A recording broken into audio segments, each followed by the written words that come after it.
going to be doing a presentation on Opus 111. This is Sonata number 32. It's his final sonata that he wrote, and it's a little bit different. It's not as standard as the earlier middle period songs are. So don't use this exactly as a replica for your analysis. This one's going to be a little bit different, but I was thinking maybe we could start by listening to just the first movement. So this is actually a two-movement sonata. It's kind of unusual. There are a few other sonatas that are just two movements. When someone asked, why did you only write two movements for this sonata? Beethoven was like, I didn't have time to write another movement. But in actuality, this sonata has so much packed in it. Like the first movement is really thunderous and really intense, and the second movement, which I'm not going to cover in this presentation because it's just way too long, is more of like this transition from the earthly realm to the heavenly realm. So there's a big contrast. So maybe let's start by listening to it.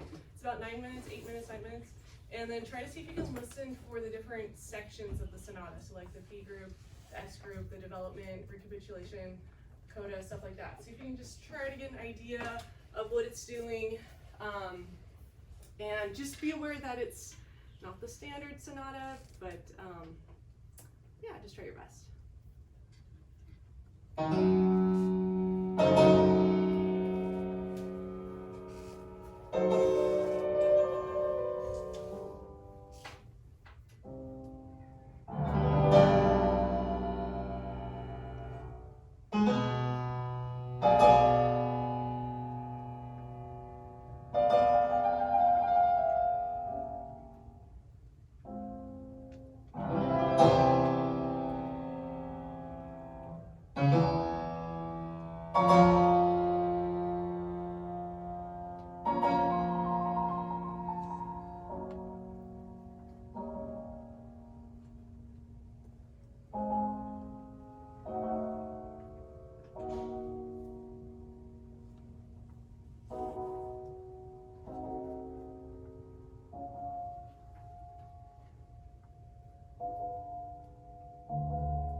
So that was a recording by a professor from UCLA, William Kinderman. So I got permission to use this. But yeah, just kind of to recap about this sonata, it's composed in 1822. This is a later part of Beethoven's life, completely deaf when he wrote this, and you kind of hear how there's more risks, and it's like more original sounding, more daring, especially like the music later on in his life. And I guess when we talk about sonata form, we're also kind of thinking about opera buffa, so kind of like the opera, how it was, like Charles Rosen, he talked about how there's a sonata style where there's like this contrast in like themes and key centers. And Beethoven here definitely pushes the boundaries of music texturally, harmonically, but also like orchestrally. I kind of think that he's, thinking about the whole orchestra when he's writing this piece. So, yeah, any comments about this sonata? Has anyone heard this one before? Okay. Long time ago. You what? Long time ago. Long time ago. Mm-hmm. Okay, so yeah, I'm just wondering, I'll just kind of, let me go back to the beginning. How many people think this is the key section of the sonata? How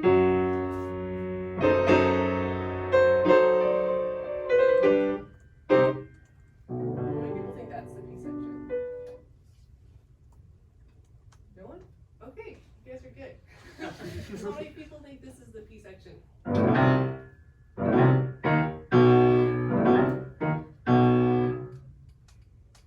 Good. Good. Okay. How many people think this is the P section? Oh, the P section. Oh my god.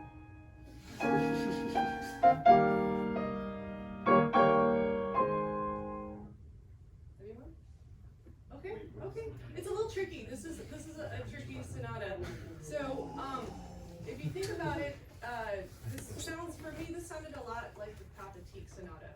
And so there's this, and if you remember in the Pathétique, there's this long introduction, right? Where he uses these double dotted rhythms. Let me just go back to the beginning so you guys can see this work. So it has these like kind of French overture kind of dotted rhythms, double dotted rhythms.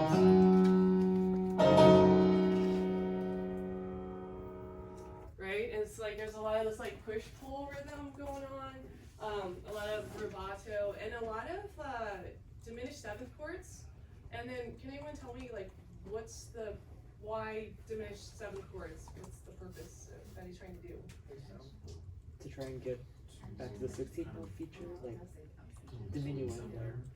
Yeah, it's kind of ambiguous, right? It's kind of like, where are we going with this whole piece? So you're going to see, if we look at, it's just kind of going through these different fully diminished seventh chords. And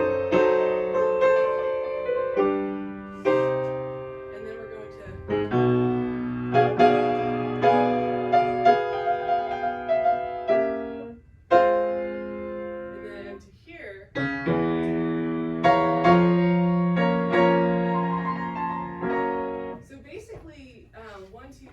starting from measure 5 with this D flat, right? We go through this whole cycle, kind of these different inversions of these fully diminished seventh chords in a circle of fifth sequence. And by the time we get to measure 10, we're kind of right back where we started.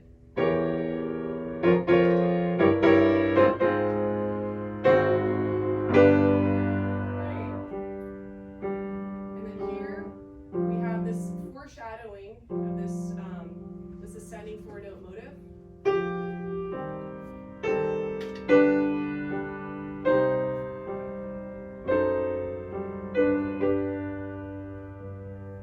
Right, so we have the, and then where do we hear that again? That four-note ascending motive.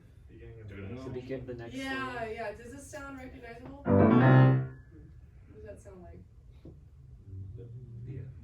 So this is kind of like the Addams Family motive. So basically, this whole page, this first page, is just a long introduction, right? And it's totally ambiguous. We're kind of going through these different fully diminished seventh chords, and the resolutions, to kind of, And then Beethoven actually uses these same fully diminished seventh chords throughout the whole piece. So I'll kind of point that out. At the beginning of the introduction, we had this kind of like dominant prolongation right here. Kind of like the Jaws theme.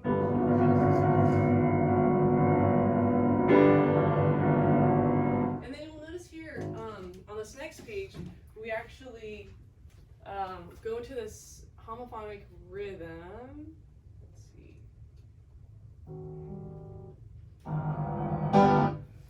So here we're in these like octaves, and this is kind of interesting because it's like the texture was very dense, and then now it's just this monophonic line. Right, so this we got this four note ascending thing, Adam's Family motive, and then it's like Harry Potter. Right? So altogether, this is kind of like the main theme of the exposition.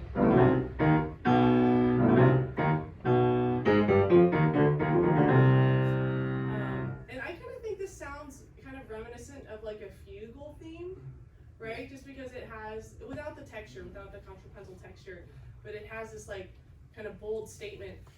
Does anyone know, so can anyone kind of tell the difference between the P group and the S group, like the characteristics of the P and the S groups? So if you think about like comic opera, they would have these very dynamic contrasts in like emotion and stuff like that, and expression. So if this is the P group, right?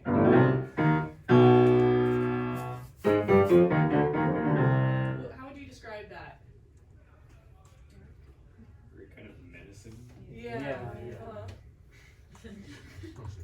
Yeah, so it's really bold, right? So it's fortissimo. It's really in your face. And you'll notice that we have that same fragments of the theme later on at measure 28.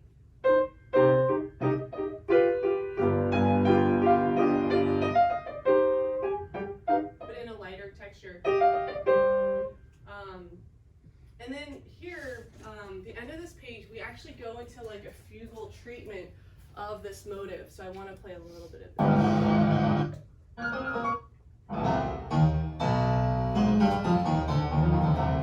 here's the P group, very bold, very in your face, very loud.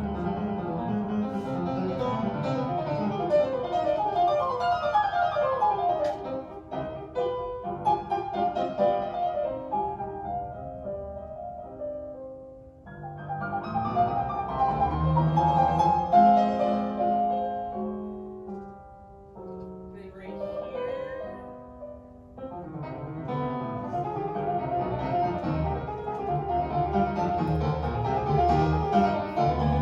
So kind of a fugal treatment of the P group.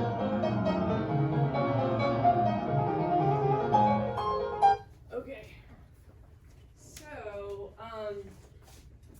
we have, I'm going to show you the arc diagram that I did at the very end so you can kind of piece it all together visually.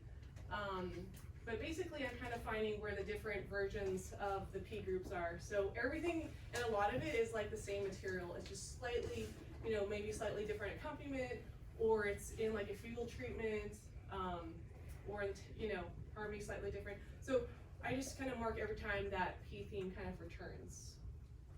Okay, so here at this point, kind of around measure 43, we have a transition. So we're basically, what's the point of the transition in the exposition?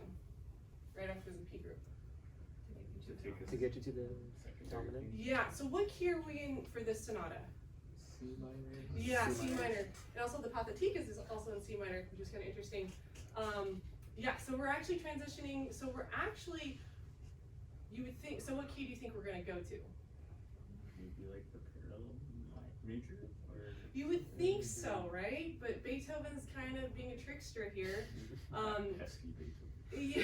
Yeah, yeah, so here, right after this leaping motive at measure 48, we have this.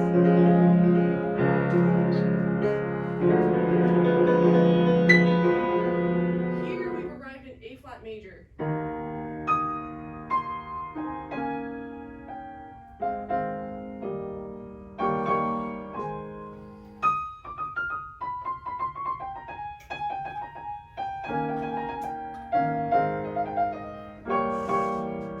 So what do you notice about this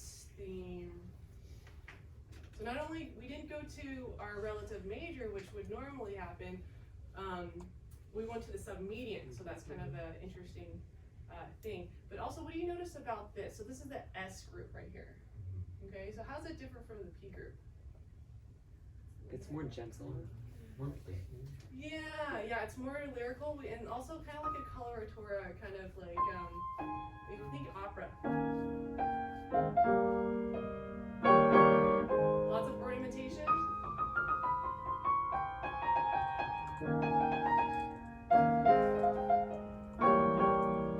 Right, it's lighter, it's pianissimo, or not pianissimo, it's just piano, but a lot of ornamentation.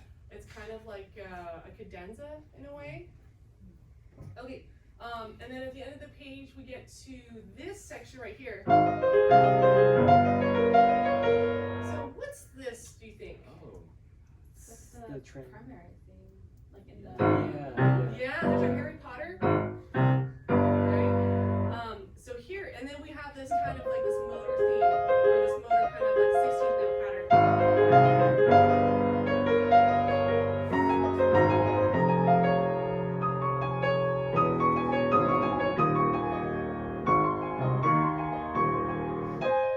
Okay, and then here, basically we're going back to where?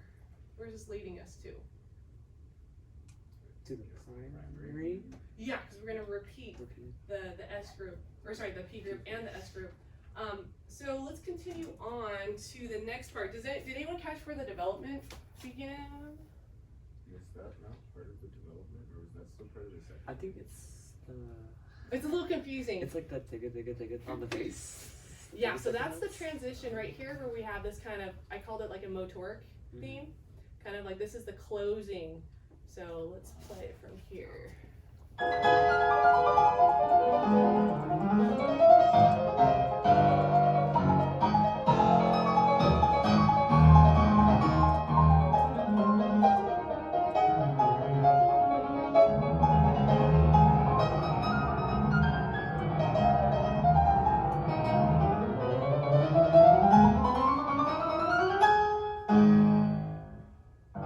Go back. Second time through.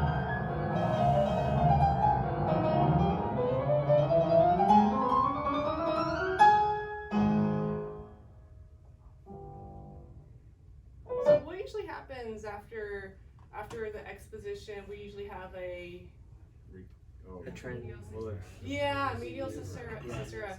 So right here, right at the second ending, we have a bit of a break from the sound, and then this leads into the development section. So let's just see kind of what's going on in this section.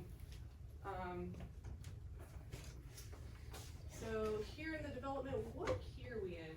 It starts off, then it goes back to that homophonic texture. So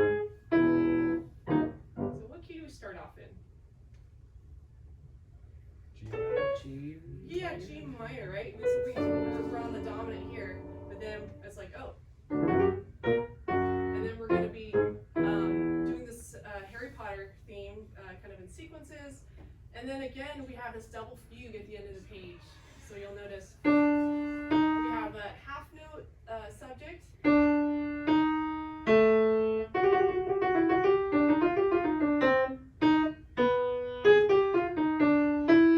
Right? So we have these different entries, and then we have a quarter note subject. So you can kind of hear the reminiscence of, do you think it sounds more like what do you think it sounds like? the Primary. Yeah. So again, he's just kind of recycling material here, but also, the fugue was kind of used just not only in the Baroque period, but also just throughout music history, just as a way to kind of animate the music and make the texture more complex. So it's kind of like him showing off his chops. So this continues on. And then here at measure 86, let's listen to this double fugue though.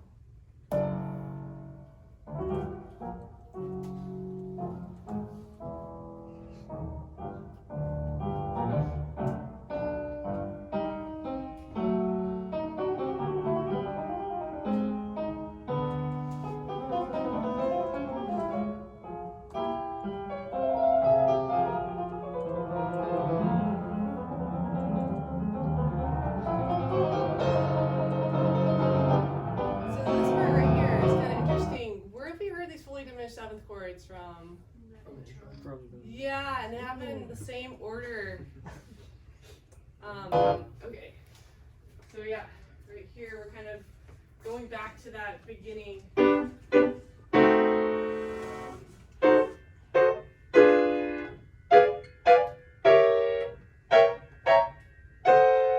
this is basically a retransition. So we're basically going back to where's the retransition take us to? the primary. Yeah, so we're going to the recap at this point. So here, if we look, we go through these, so we go through a cycle of all of these. Okay, so before going back into this homophonic texture. And then, right, so we're back at the recap, back in C minor. So here we go, we have at measure 100, let's just play this through.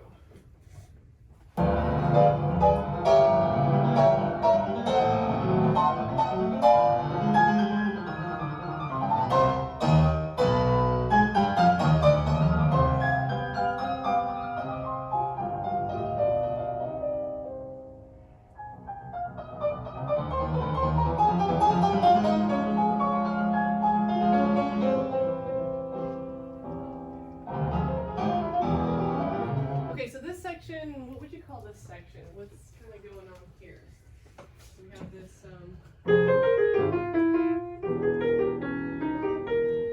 so yeah, what's going on here? So this is a circular transition. Does anyone know what a circular transition is? So it's when you're kind of connecting two parts and they're in the same key. So we kind of started off from the recap where we're in C minor. Right, and then we head to F minor. And then by the end of the page, we go back to this kind of this is kind of like this leaping motive. What note is that?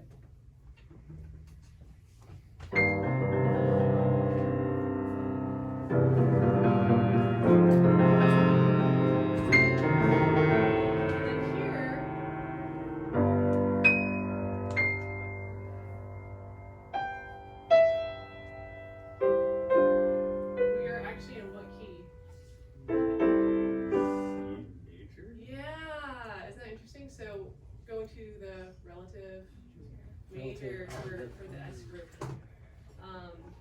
Large scale, we finally ended up at like the parallel major. Exactly. Yeah.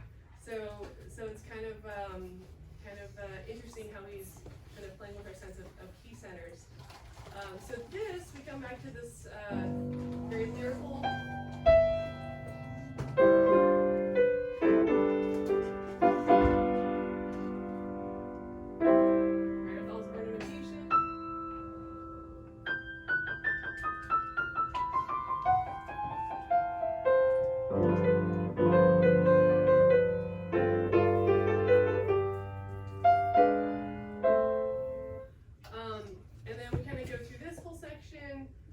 Which leads back to this motoric theme here, measure 135, where we go back to C minor and I'm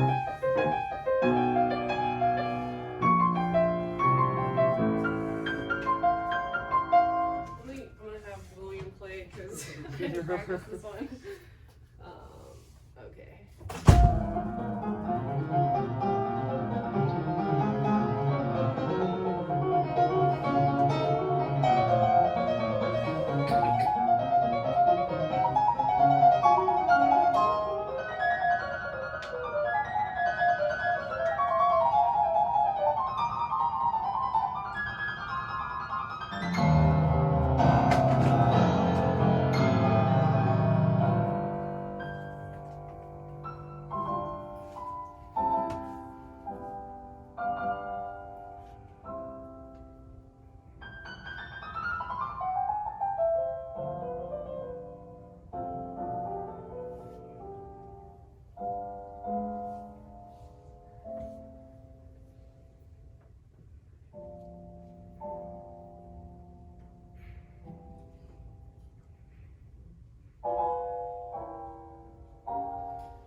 we're kind of back at that motoric theme, that kind of like motors running. And then we have the Harry Potter kind of and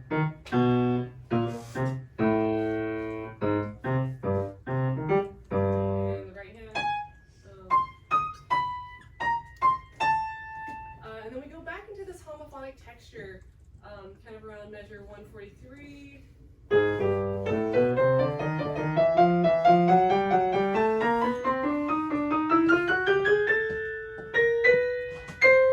what happens right here at 146? So we have kind of our last big cadence, which leads to the coda. Yeah. So here, and if you'll notice about these chords at one, so the fourth system down, you notice where are those fully diminished seventh chords coming from? Yeah. So it's kind of like, you know, the whole point of the coda is you're basically spinning out the final cadential gesture, but in the tonic. And then this is kind of interesting. This does this sound familiar to anyone? This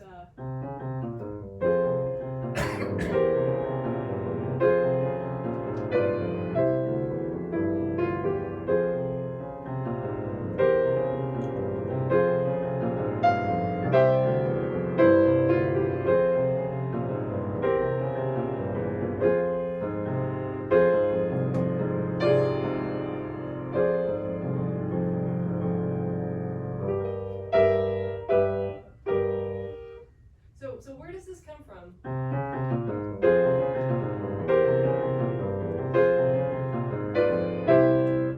Does anyone recognize that? The beginning. Yeah, which composer kind of stole from this?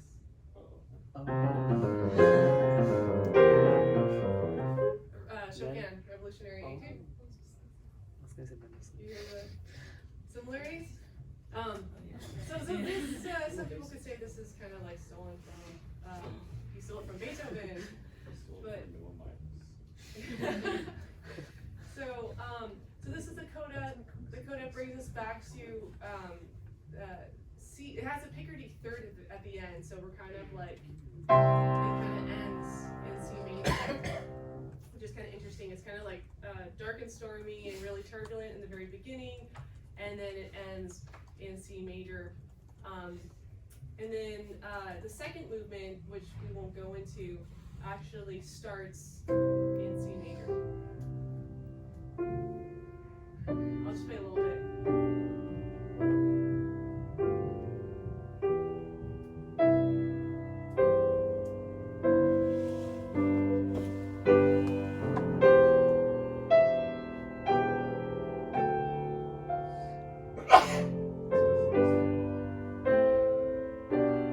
So basically it's kind of like a theme in variations, but on steroids, because it like completely breaks out of the whole form.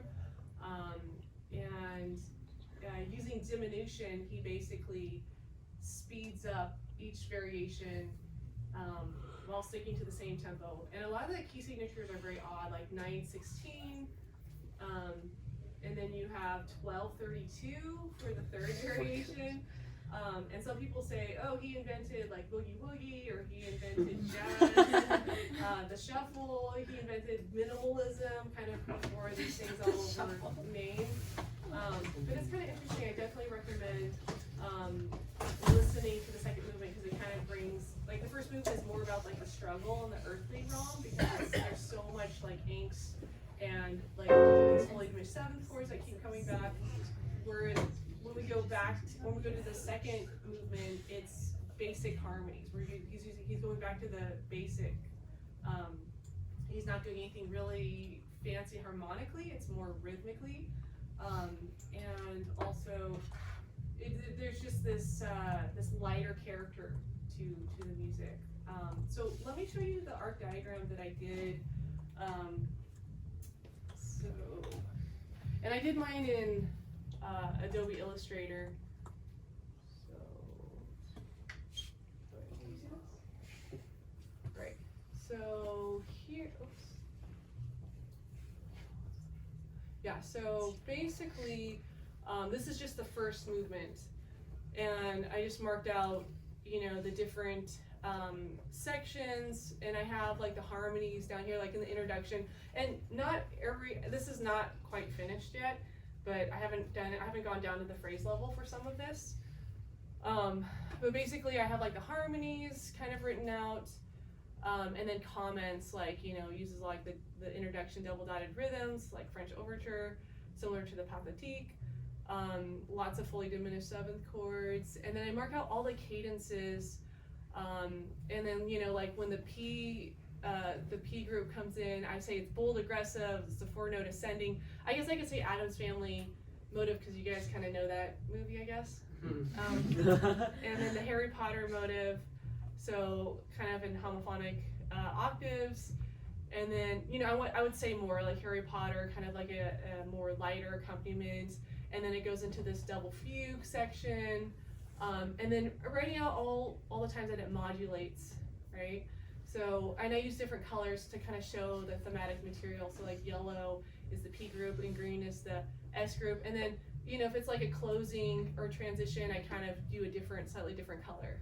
But you can kind of see how stuff is kind of mapped out. The medial caesura right here between the exposition and the development. So yeah, I would say, like, you know, looking at this kind of, Beethoven's really recycling like everything that was presented in the introduction. I'd say almost all the material that he uses is from the introduction. And he's just very good at being very efficient with his material. This last section, kind of the Chopin part, even though Beethoven wrote it first, is kind of new material in a way. And it's not really going from the tonic to the dominant, but it's going to the 4, right? So it's kind of like it's going to the down a fifth instead of, right, we're kind of lowering the energy level. And this is in preparation for the next movement, which I highly recommend you guys check out. The Arietta, the little aria. It's a beautiful piece. And it's kind of based off of, he's kind of making fun of Diabelli's variations, you know, because it was so simple. He actually called it trash. He was just like, oh, it's just, you know, because he kind of takes kind of a similar contour as what Diabelli does, and kind of, you know, takes it on this whole thing. And I'd say, so this is actually just the first movement. The second movement is 30 minutes long. So my art diagram for that was just like, it's not quite finished, but it's like, yeah, so I just decided to focus on the first movement. Does anyone have any questions or anything? Yeah. What is the Harry Potter thing that you reference? I Oh, honestly just I can't think of it. I think it's from the third movie. The first movie is where Yeah, it's he the meets Professor Quirrell at the end, and then it's like that little. Sorry. Yeah. A little motive that, you know, I don't know music theory, but I know Harry Potter. But I haven't seen the Harry Potter movie. It's like, I gotta rewatch Maybe that's why I should Oh, it's recognize hour it. 26 when this happened. Adam Sandler with 2 seconds. Okay, I have a question. What kind of programs are meant to kind of help map out an art diagram besides the movie? So you can do it by hand. It does take a lot longer if you are to do it on Adobe Illustrator. It's like, I had to watch a lot of YouTube videos to kind of figure this stuff out. But like, it's like, I was doing mine by hand actually at first. You can use what are those instruments where you can make a small circle? Compass, yeah. So you can use those also, like on graph paper. And also, there is a website online, it's like an app you download for Mac or for like Windows that you can use. The only thing is like with the repeats, it gets kind of tricky because there's no way to actually, basically the way that it works is that you have to like input the song and then it gives you the line for the song. So you don't have like manual measure numbers, but you can add measure numbers. And then the repeats just get kind of tricky because it doesn't like recognize the repeat as like things, so you have to like map it twice. It's like the only thing I noticed. Probably beats. Yeah. So just a general question. So like I noticed that some of the phrasing, like especially like with the introduction, I can't really see it from here, but it's kind of like these like 2 or 3s. So would you recommend like when we are making our diagrams to start off like, you know, doing like 4 phrases, and if we find like a kind of like a sequence where the phrasing is kind of elongated, how you have like 10 and like 15. Do you think you'd recommend it, like starting simple steps I would and do then? bigger stuff first. Try Bigger to stuff find the bigger stuff first, because I'm actually, my next step is to go and do the individual phrases, but I don't think, I don't know if Noah, you're wanting to do the individual phrases. That's more like going super, that's just like looking at the score basically. Mhm. I just did it for my own, just to kind of, you know, because I'm kind of OCD about stuff, but like I would just do the bigger stuff. That's like, Yeah. you know, knowing where the bigger sections are is more important than knowing where the little stuff Mhm. is, because it's kind of like, I would say, yeah, bigger stuff and then get more detailed. Okay, thanks. Yeah, don't get lost in the details, because I was getting lost in my stuff, and it's like, you have to zoom out and like try to see how it all fits together, how like, and everything is like related material wise. Like his economy of material is like unbelievable. Okay, thanks. Any other questions? So then I guess is the question for our midterm as well. When we're doing our sonatas and also doing the presentation, when we present the arc diagram, should it roughly be like this as well, where it's mainly focusing on the bigger sections and how they connect rather than the little phrases? It's hard to generalize. It kind of depends on the piece. I would say in general, though, Fiona's advice is good to go from macro to micro, Yeah. and not the other way around. Mm-hmm. It's just more effective way of mode of analysis and also way of explaining what's happening. That being said, if you know one thing that this kind of diagram is really useful for when you project it is comparisons, right? Is comparing, you know, exposition to recapitulation, or you might look at, you know, Fiona doesn't have, has a dotted line connecting the recap and the coda.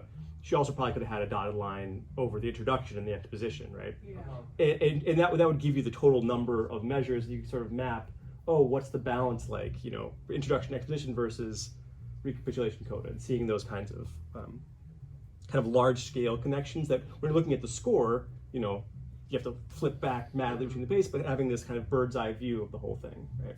So in along those lines, I agree with Fiona that like going down to like the subphrase level on one of these diagrams, as she said, exactly right, you might as well just look at the music.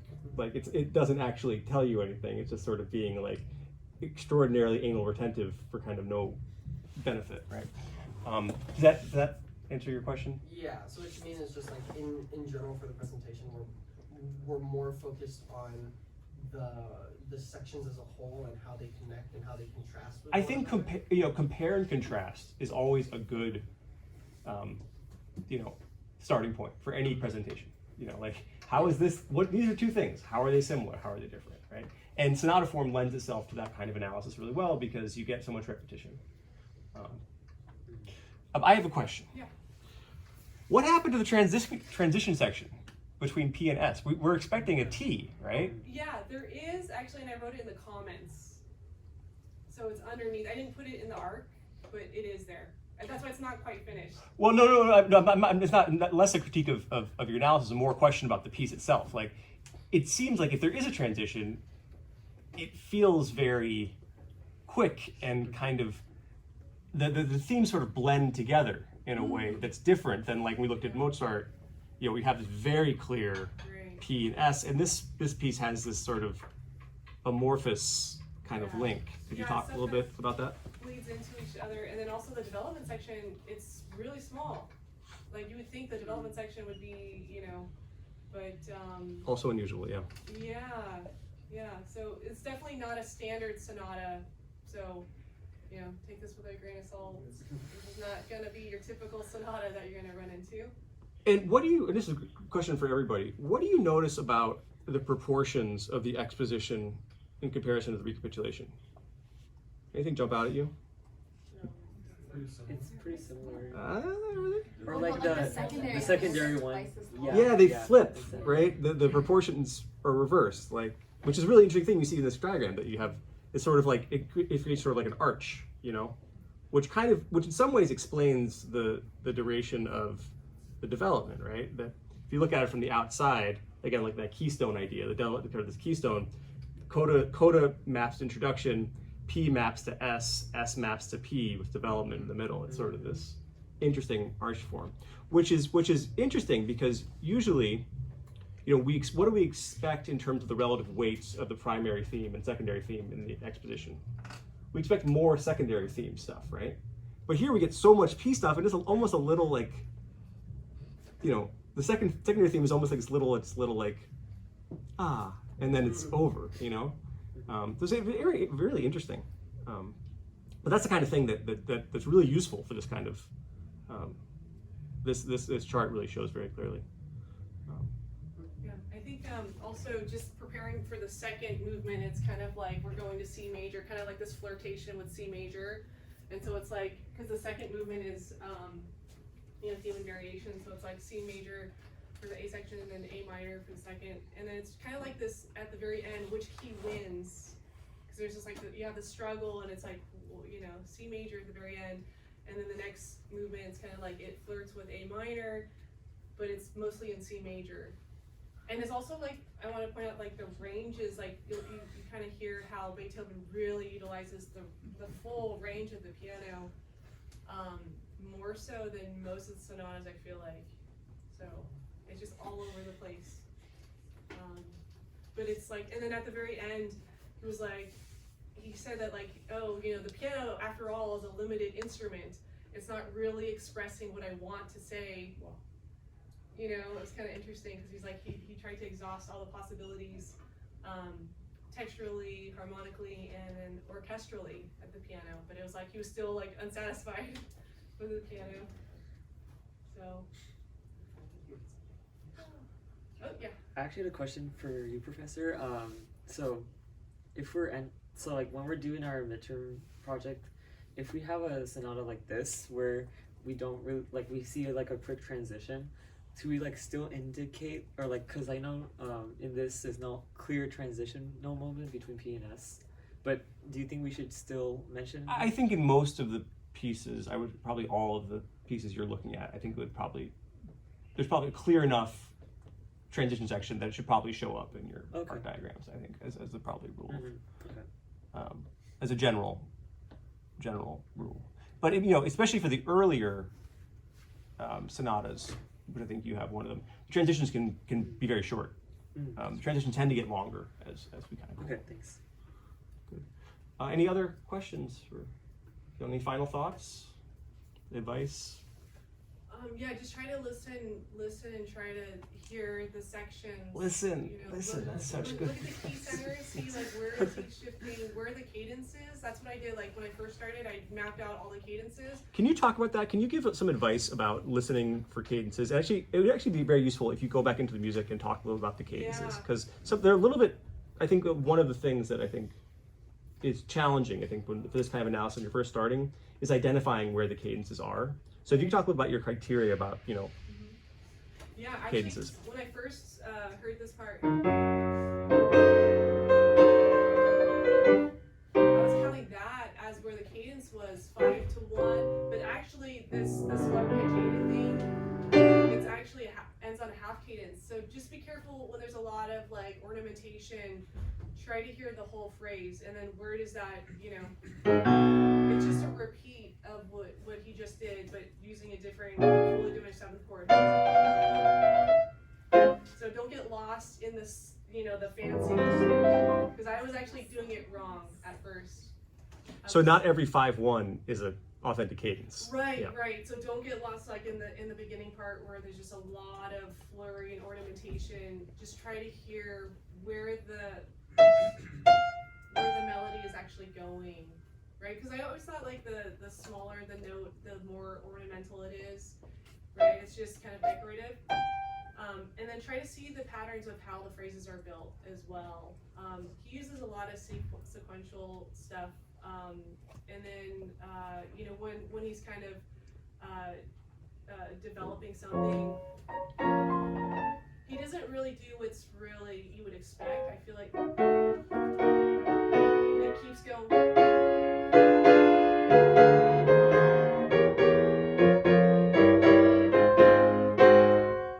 Right? It's a little bit like, oh, he's really kind of pushing the boundaries tonally. Like, where is he going to stop? Where is he going to cadence? But dynamics is also a good kind of way to kind of clue you in. And then just visually, like he's going from like the very dotted texture, the French overture kind of double dotted rhythms, and then go into a different texture of just pure eighth notes. Right, the mood's kind of different.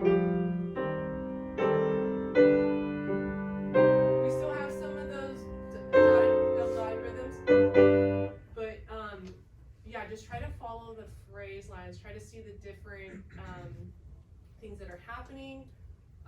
A lot of times there's going to be a dominant pedal, right? That's a good clue that something is there's about to be a cadence, a big scene in the music. So like at the end of the introduction, there's this huge, for like 4 measures of just a 5 prolongation, right? So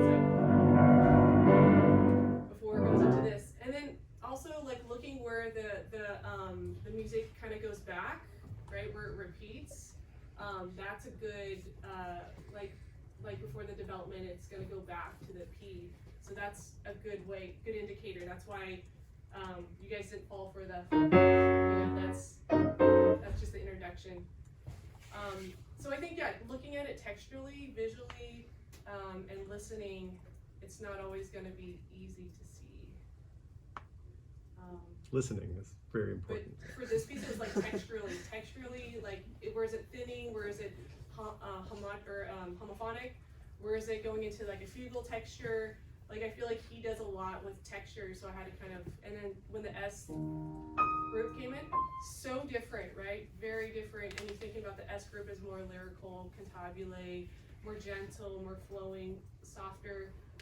Whereas the P is going to be more like powerful and more in your face. So contrasts. Yeah, but I would say, try to find the big sections first and then dial it in, get more detail. But listen a lot. You just have to listen, do a lot of listening. So, and then the key centers, like what key am I in here? What key is this in? Yeah. Great. So that's my advice. That's great advice. Too bad Beethoven put in here. Oh. Low hanging fruit. Okay. So thank you very much for doing that.